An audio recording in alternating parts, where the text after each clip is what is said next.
Henshin heroes. It's Nathan, aka the Subro here. It's just me this week. Yet another time where it's just a solo stream from yours truly.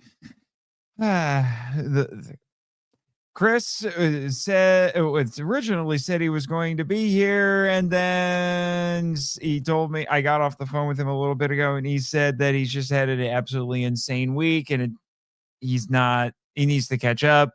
So that just wasn't going to happen. And Jake is busy being a good dad and taking his kids to go see Five Nights at Freddy's Part 2. Oh, well. So, like I said, just me this week. So it's probably not going to be a very long stream. So if you want to get your comments or whatnot in, start doing that now, because I have a feeling this will probably be done in maybe a half an hour at the absolute most, unless, like I said, we get a bunch of comments that I need to address. So let's talk about Ultraman Omega, because that's the first one I watched. I will admit I didn't see it until about 8:30 tonight Eastern, because I've been very busy today. I was at a ballroom dance competition here in Fort Wayne. I participated, but I was not competing. I was part of a formation that my studio, the Fort Wayne Ballroom Company, did. So that's what I've been doing most of the day. Last night I was on the Cellcast for yet another guest appearance. So that's why I didn't watch it last night. All that to say, got to it tonight. So honestly, with Omega, you know what? I'll be fair. I'll do what I normally do. I'm going to look up the stuff on it on the Ultra Wiki. I'm not going to show the monster because it's a monster we already know. It was Gabora. Gabora's been around for a while. He was in the original show, as we covered on the main podcast. So no need to get into that. But the official, sorry, I'm a little tired. The official synopsis, as I think I mentioned this last week as well, for this, and it's Ryunji, enraged. When Sayuki is away, an inspector who calls himself Sayuki's rival, Makoto Ryunji, arrives at the KSCT headquarters. News of the mysterious bamboo shoot kaiju appearance, sends Serato and the others out to investigate. However, the overbearing Ryunji rejects all of their opinions, ellipses. To protect the city's peace and the pride of Team Uta, what will the decisive action taken by Ayumu, who has been, who has been put in charge as acting leader? Yeah, because our normal leader is not here. Sayuki, she's not here. She's traveling abroad. So basically, we have a couple of interesting things going on with this. So we have, on one hand, we got kind of two. Well, it's really only one story, but it's one of those ones where the normal team leader is gone, someone else is put in charge, but then a new commander comes in and he's a weirdo. So, we have to deal with that. Okay. And, a mission comes up and shenanigans ensue, basically. It's another lighter episode. It's a fairly funny one. Ryunji's decent. I'll say that, right? Ryunji is decent as this kind of comical antagonist. He talks about how he's written a book that he says is going to become a standard mandatory text. What is this, a school? That everyone's going to have to read the next year. And it's a good, probably inch and a half thick book. And apparently has at least 257 257 chapters, because that's how high it went. These must be really short chapters, even a book that thick. It must be really short chapters. I kind of expect that they would be short. Regardless, yeah, so he's going around and he's bragging about it the entire time. It's pretty amusing. And yeah, I will admit, he looks like he dresses very dapper. I do like his fashion sense, but he comes across like he dresses that way to make up for something. You know what I mean? Not that. Get your head out of the gutter. So, yeah, like I said, I did enjoy him. He's quirky. He's a little off-putting, kind of rude. Like I said, a good antagonist for this team, but not necessarily a unique one. Necessarily, he's okay. You know, nothing that got me all that excited, but like I said, he served his purpose well in this. But I don't know. Well, I will say this. The most interesting thing that they did with him was he had a little, I don't know what you would call it. It's like a platform that had his name on it. And he has it just so he can put one foot on it and be like, hi. And then he starts speechifying with his big gestures. It's pretty funny. I will say that. That was pretty funny. So, and they did a couple shots of it with the camera right at the base of this of this platform, looking up at him. Yeah. So let's talk about Gabora.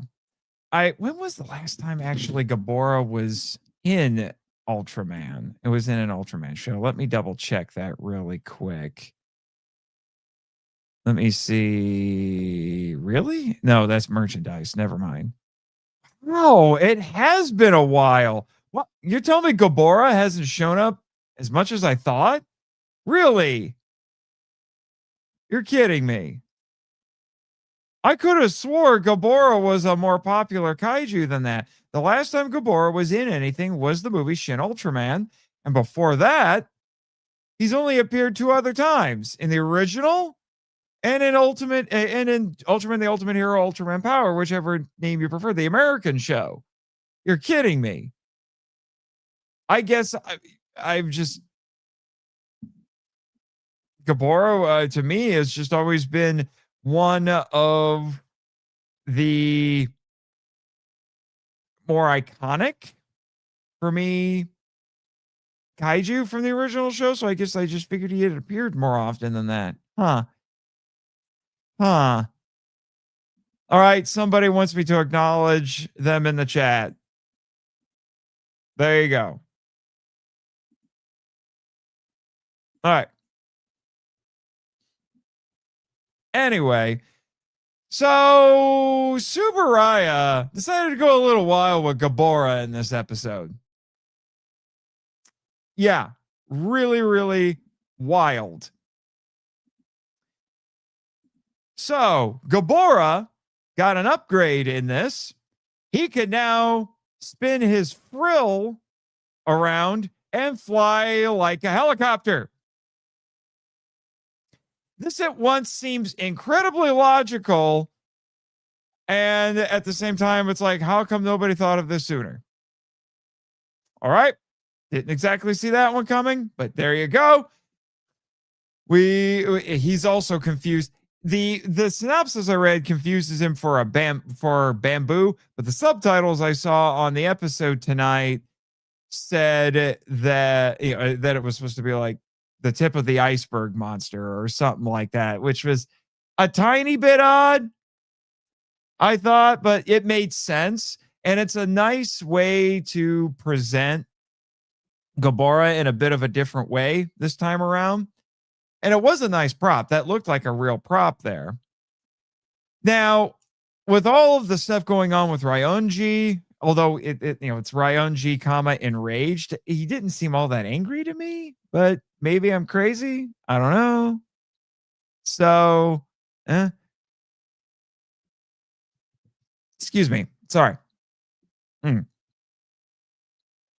But yeah, more annoyed. Maybe it should have been Ryunji, comma annoyed or perturbed or vexed. I don't know. But he does get a bit of his of comeuppance because he tries to tell everybody what to do, but he's clearly a fool. And then he makes a bad call because he thinks, oh, Gabora is attacking this plant because he wants to eat electricity. And funny enough, Serato is like eats electricity. I think that's a different kaiju, implying that he's got some of his memory is kind of sort of coming back there, which is interesting. All that to say, he ends up being wrong, and I think the implication is that Gabora is trying to eat the.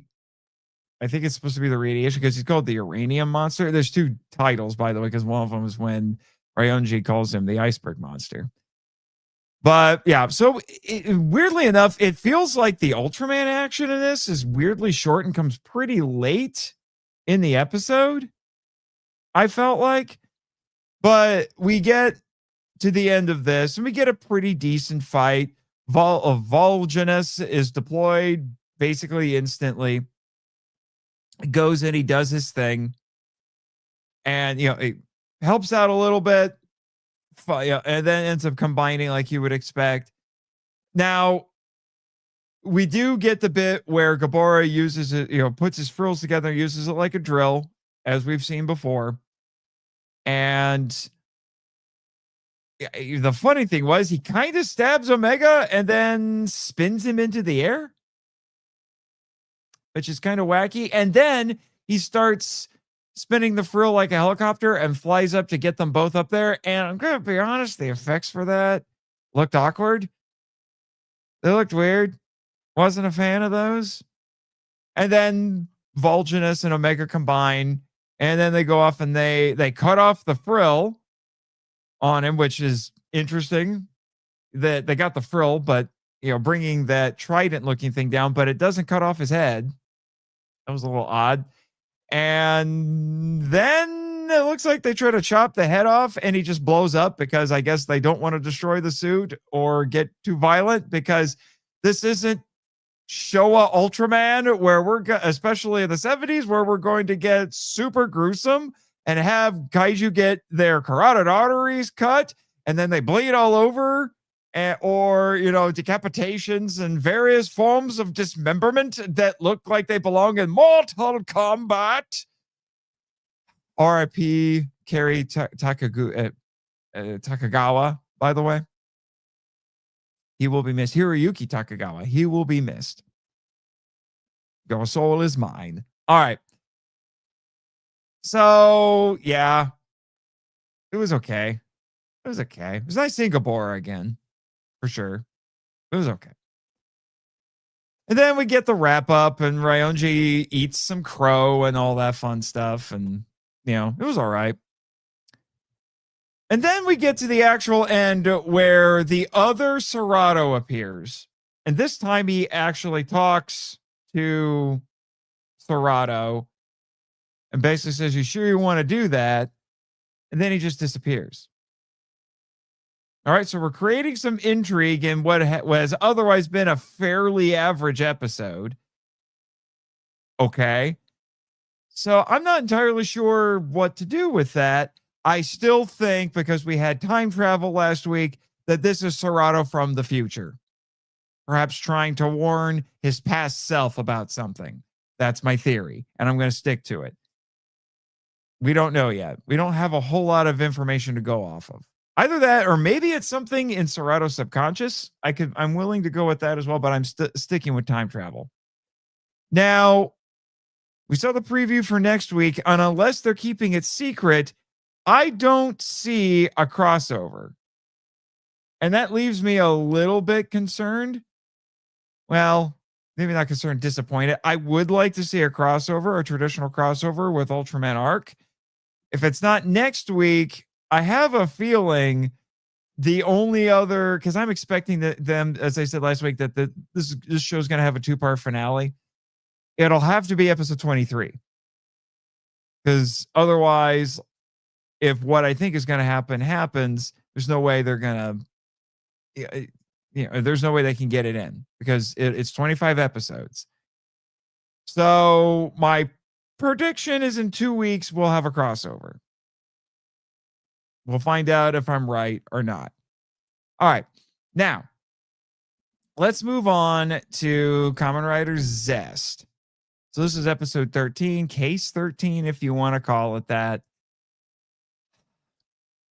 And I get the point of what they were doing here, but given the fact that this is going to be a 50 episode show, and we decide to put our hero in a pretty dire predicament, put him in a pretty low point, but it's only episode 13, and then resolve that really fast, I thought that was a little bit odd. So it starts off with a fight with Nox Knight, who still remains an absolutely incredible design.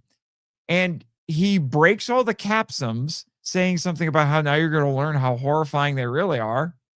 Okay, my dude.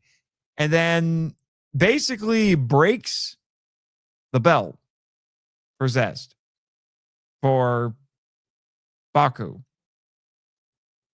And then he unhenshins. Dehensions, whatever the correct term should be. And he wakes up and he has this crisis where he's like, I failed. I don't know what I can do. And then we see some of those smaller meteors hit this Cosmos Space Center. And I'm confused as to whether or not it happened in real life or if it's just supposed to be the dream. It seems like it's supposed to be real life. If that's the case, you think people would be a little more shocked by it, take it a little bit more seriously. I don't know what's going on there. Regardless, that's what's going on. So he has this crisis that he goes through and he navigates it, trying to figure it out. And in true Tokusatsu fashion, he goes and he talks to the kid who's the one he's been trying to, he's the dreamer that he's trying to protect this week. The Kenny, the common Kenny, as I like to call them. And the kid says, like, oh, you remember what you told me in the last episode? Because apparently liking something is a talent. That's such a weird lesson to me. I don't get it. And I was like, what did you like? It's like, I like spy movies. At least they nerd out a little bit. And that is what gives Baku the encouragement to get back in the hero game. Okay. Seems a little odd. Now, I understand that the capsums are dependent on his mental state, so he's got to have a good mental state. And so he goes back in and he gets a new capsum. It's not any of the ones he had before. He gets a brand new one. By the way, his sister now secretly knows his secret identity, which is an interesting way to create some dramatic tension in this show. I'm still not entirely sure why she hasn't said anything, but sure. Anyway, so he does that. Like I said, this is all. This show is already really fast paced, and this plot point feels a little bit rushed, and it's just going through, and he's just getting it all taken care of. And I'm like, what is this going to leave? Because I don't know. I guess I'm thinking of. And Chris, if you're watching this or listening to this, get the freaking episodes edited, because I'm thinking of Kamen Rider Phase, where they dragged a lot of stuff out to pad it out to 50 episodes. But I'm just wondering what their plan is with this. There's still plenty of unanswered questions, but what exactly are we going to do with the characters here if we had this low point for Baku and he kind of gets over it, like I said. Well, now he's got a purple capsum, a gachapon. It's so blatantly toyetic, it's almost painful, to be honest. So he puts that one in, and he's got these weird pylon things. I don't know exactly how to describe them. They look like, if you guys ever look up the Marvel character Claw with a K, it was kind of a lame villain that Marvel later figured out how to make super cool. He's got this weird kind of like cannon arm looking thing. And this power up for Zest looks like that. Only both hands, and it allows him to control gravity, which I figured because they called it gravity, and I figured that's what we're gonna get at. He's got gravity control powers. Oh, I should also mention, and as soon as I saw this, I'm like, I'm gonna be right, aren't I? I called it last week. I'm gonna reiterate this. I called this last week, but it's revealed that the nightmare, our monster of the week, is in fact the freaking meteor, which looks way too smooth and round to be a meteor. That's a freaking moon. It's the opposite of the original Star Wars. That's no moon. No, it actually is a moon. Except in this case, I guess it's like, that's no moon. It's a nightmare. Whatever. Although, to be honest, was not a fan of the effects for the meteor nightmare. Looked kind of suspect. The ambition of this show is exceeding its grasp once again, I think. Not only that, who came up with that design? Like giving him like the goofy little arms that hang out like this and kind of come around and like they're going to collapse into it. It looked like something that a kid would come up with in art class. It looked so goofy. It looked goofy. They tried to give it a scary face, which only added, but it's only like right here in the middle of its clearly moon face. And it looked weird. Was not a fan. It's a great idea. It is an absolutely great idea. I felt like this episode, even though it's Kamen Rider, wanted to be an Ultraman episode for a few minutes here. It was a little bizarre because a meteor kaiju, a meteor monster sounds more like something you would see in an Ultraman show. But because, as I have been saying when we were doing the live reactions, because this is a dream themed Kamen Rider show, that gives them the freedom to do a lot of things that they wouldn't have been able to do before. Well, not before, but be able to do. They can get absolutely wild in this. And yeah, there you go, a meteor monster. But what did I call last week? I said this episode's going to, I was speaking of last week, this episode's going to end with that meteor getting Rider kicked, isn't it? And it just blows up. I was right, because that is what happens here. Baku uses his gravity controlling powers after a quick little fight with the Nox Knight, where he's able to hold him off, and then launches himself into space because he could do that, and then makes like a gravity bubble or something, and then Rider kicks the gravity bubble through the moon meteor. The moon meteor monster, until I know its name, it is the moon meteor monster because alliteration is awesome. And then his Rider kick. There's a clip of Kamen Rider Kuga who does a Rider kick and it looks like a nuke goes off. In this case, Zest is like, hold my sake, and he makes a black hole with his Rider kick because of course he does.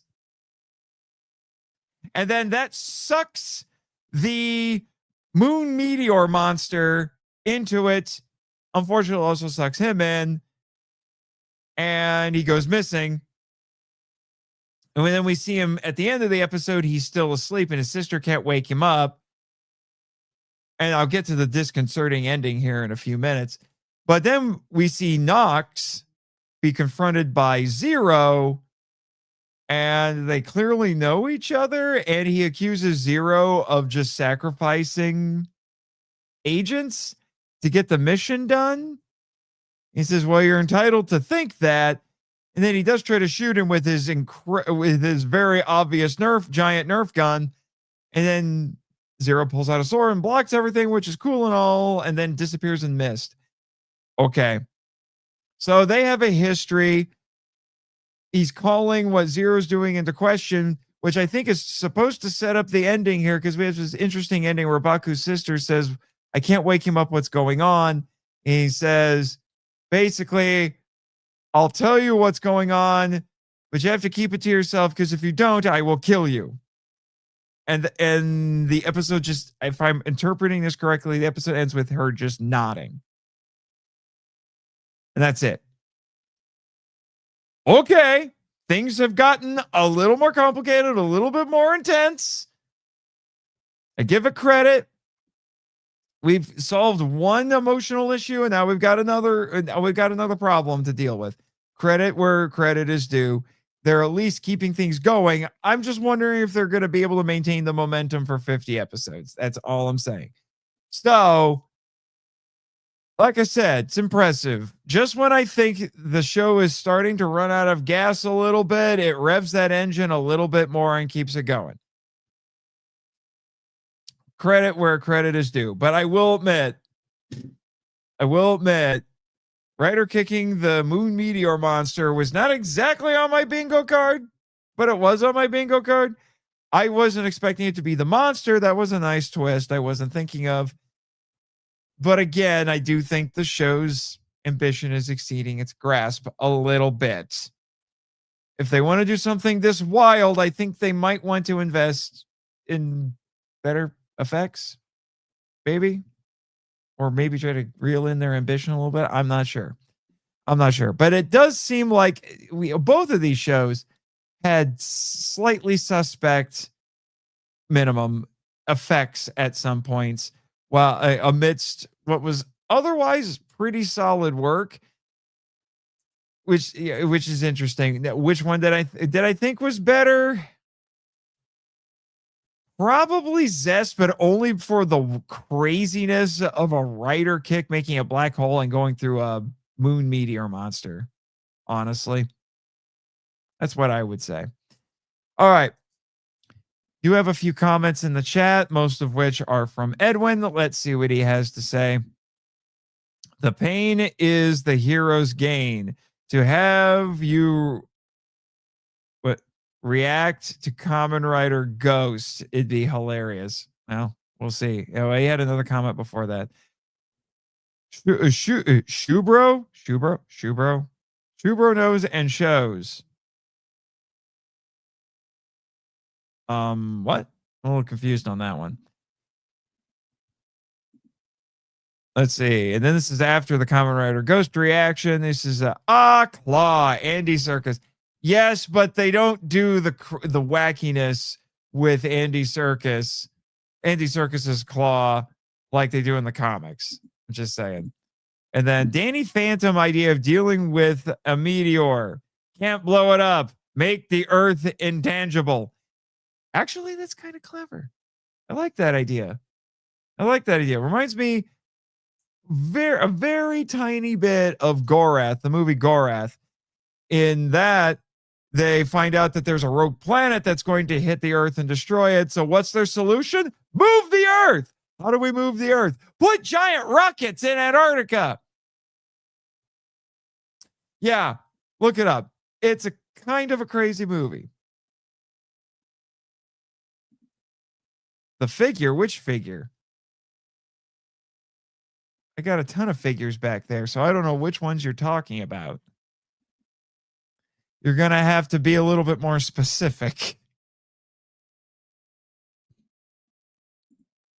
Let's see, Edwin. Oddly enough, the Danny Phantom wiki calls it a Gorath reference. Danny Phantom, they did part of the plan in the article.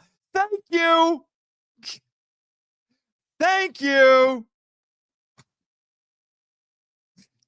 I love how I said it must be a Gorath reference, and I end up being right. That's just great. And I've never seen Danny Phantom. No, well, not a full episode anyway. The one that's standing menacingly. You mean this thing? This thing? Please clarify if that's what you're talking about.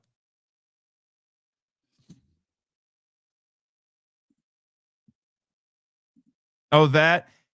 It is that is the age. It's like a giant Age of Extinction Grimlock.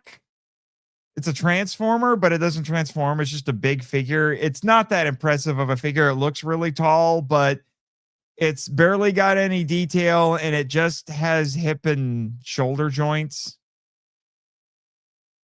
So yeah, it's not great. I was given to me for free because I had a friend who didn't want it anymore. He's like, "Oh, fine, I'll just give it a home." Yeah, so he just stands there. Not one of my favorite figures in the world, to be honest. Yeah, I don't. I've occasionally thought about parting with it myself. So yeah, there you go. Nothing all that special. See, next week Zest learns Thunderbolt, but what if the bad dreams, nightmares have to exist, but not used like this? Kind of like dreams and nightmares in the Sandman. Maybe there are a lot of unanswered questions. Like I said, they have to fill up 50 episodes with this. So they got to keep adding stuff in order to have the material that they need to get to 50 episodes. I'm just saying. So we'll find out next week, I suppose. I'm not entirely sure. Let me, speaking of next week, let me double check the Ultraman Omega. It says for the Ultraman Omega. Sorry, trying to do this live. The Ultraman Omega episode for next week. I did see a title. Do they have it? Yeah, they do have a synopsis. The title is He Who Looks to the Stars. And the synopsis is humanity has launched an international squad of larger scale than the KSCT. That's a bit of an awkward sentence. Than the KSTC to counter the frequent kaiju disasters occurring worldwide. Meanwhile, Ayumu guides Serato and Kosei toward the mysterious signal. What they find isn't a kaiju, but an important message about Serato's past left by someone who helped him right after he fell to Earth. So we're going to get I'm guessing we're going to get a major revelation next week on Omega. That sounds exciting. All right, a couple more comments here from Edwin, and then I'm signing off for the night. Let's see. Oh, that's not it. Here we go. Zero Code Zeroider reminds me too much of Alan Blunt, awful handler / director of espionage agency that does slimy and cold things with their operative. If no one knows the character I'm referring. Yeah, makes sense. I'm going to be curious as to how much of that is true, and how much of it is maybe Knox's perception. I'm expecting that the truth is probably somewhere in the middle, because Zero didn't exactly tell him he was wrong. Just saying. All righty. And with that, I think we will close up shop. Like I said, solo stream this week. Hopefully we'll get the gang back together next week. We're getting into the home stretch for Omega, and we still got a long way to go with Zest.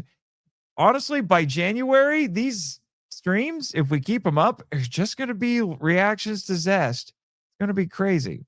And then I think after Zest is over, we'll talk about whether or not we want to keep these going. So we'll find out. I really want to know what next year's Ultra Series is going to be, because it's the 60th anniversary. So I'm hoping it's something big. We should know hopefully in the next month or two. We'll see. We'll see. Bye.